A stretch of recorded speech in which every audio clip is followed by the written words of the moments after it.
समय जा रहा है। समय किसी की प्रतीक्षा नहीं करता। समय जा रहा है। समय का घोड़ा मानो मानो दौड़ा जा रहा हो। प्रकृति परिवर्तनशील है, कोई वस्तु यहां स्थिर रहने वाली नहीं है। सब कुछ बदल रहा है, प्रतिक्षण बदल रहा है। हमारे शरीर के परमाणु बदल रहे हैं। वैज्ञानिक कहते हैं 7 वर्ष में पूरे का पूरा शरीर बदल दिया जाता है। परिवर्तन इसका नियम है। कोई वस्तु यहां स्थिर रहने वाली नहीं है। सब कुछ बदलने वाला है। ये सुबह है, ये शाम है, ये दिन है, ये रात है। परिवर्तन इसका नियम है। ये शरीर है, ये संसार है, ये गुलाब का फूल है, इसमें कांटे लगे हैं, ये धूप है, ये छांव है, ये सावन की रिमझिम फुहार है, ये जेठ की दोपहरी है, ये शरीर है, ये संसार है, ये परिवर्तनशील है। कोई वस्तु स्थिर रहने वाली नहीं है। जितना भी शरीर और संसार से प्राप्त होता है वो सब क्षणिक है, मिटने वाला है। हम स्वयं को नहीं भुला सकते, इसीलिए यही संदेश मिलता है हमें। शरीर की नश्वरता को देखकर हमें क्या समझ में आता है? सब कुछ बदलते हुए संसार को देखकर हम क्या समझते हैं?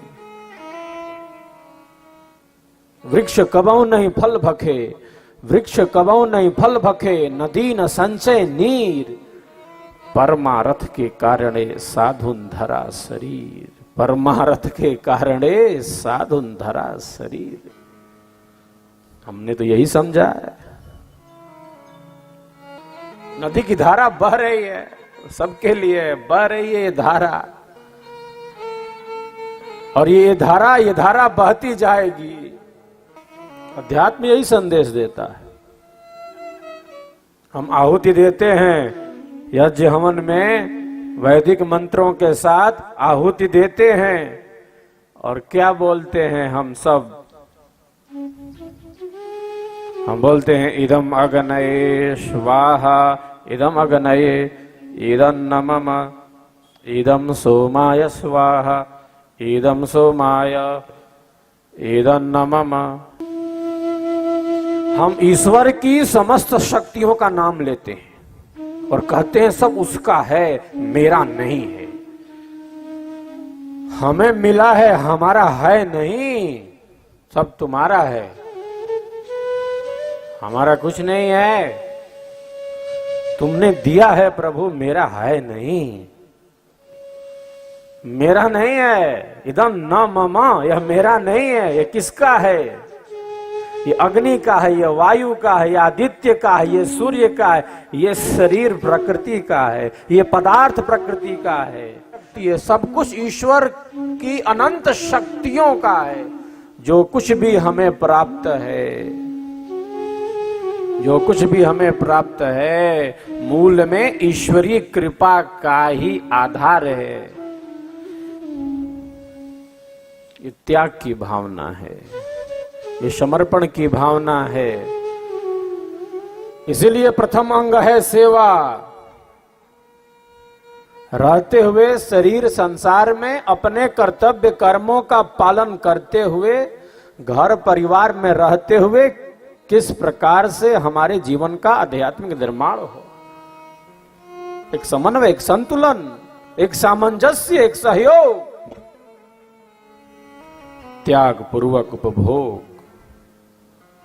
हम क्या लेकर आए थे, क्या लेकर चले जाएंगे, बीच में ही मिला है, बीच में ही मिला है सब, और सब बीच में ही छूट जाता है। कफन में जेब नहीं होती।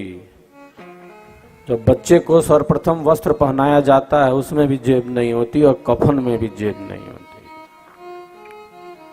हम क्या लेकर आए थे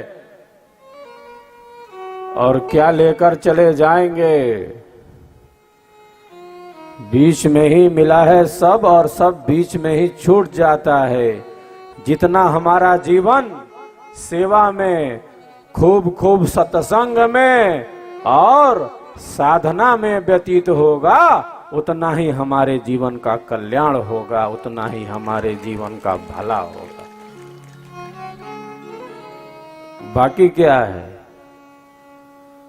बाकी तो शरीर चल रहा है, संसार चल रहा है, सुख दुख का अनुभव भी मिल रहा है, धूप छांव का खेल भी चल रहा है, चल रहा है और चलता रहेगा। जब तक शरीर है, संसार है, ये दृश्य है, ये पदार्थ है, ये त्याग की भावना है, ये समर्पण की भावना है। और महापुरुष सद्गुरु हमें इसी त्याग और समर्पण में प्रतिष्ठित करते हैं, हमें वह राह दिखाते हैं, वह मार्ग देते हैं, हम किधर का रास्ता देखें।